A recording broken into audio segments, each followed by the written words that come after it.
Paris-Île-de-France Capitale Économique présente le baromètre de la parité dans le Grand Paris. En 2011, la loi Copé-Zimmermann impose 40% de femmes dans les conseils d'administration et de surveillance. En 2021, la loi Rixain fixe aux entreprises de plus de 1000 salariés un objectif de 30% de femmes parmi leurs cadres dirigeants et leurs membres des instances dirigeantes pour 2026, 40% pour 2029. Mais où en est le Grand Paris ? Tout secteur confondu, le territoire compte 26% de dirigeantes. L'objectif des 30% est donc bien en vue sur les 1546 postes analysés. Mais ce chiffre cache bien des disparités selon les secteurs. Certains dépassent déjà les objectifs fixés par la loi ou s'en approchent. D'autres en sont encore loin, voire très loin. Regardons de plus près ces chiffres. Côté infrastructure et finances et assurances, un regard sur les instances dirigeantes permet d'être plus optimiste. Même constat dans les entreprises du CAC 40 du Grand Paris, l'effet de la loi Copé-Zimmermann est bien visible. Leur CA compte en moyenne 44,8% de femmes, leur COMEX 28,6%. Au sein même des secteurs, on trouve des disparités.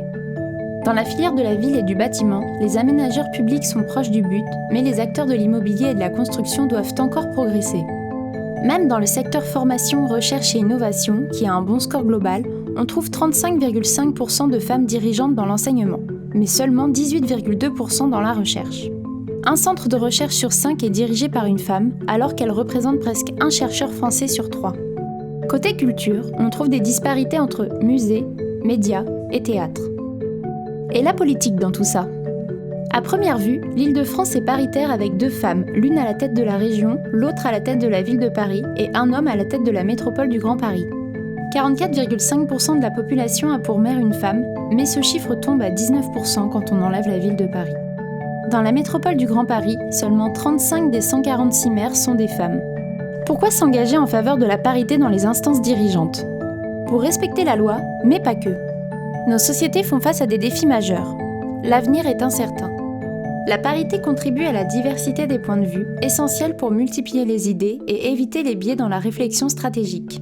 Elle devient un facteur d'attractivité à part entière pour les entreprises et les territoires. On a tous à y gagner à favoriser le leadership féminin.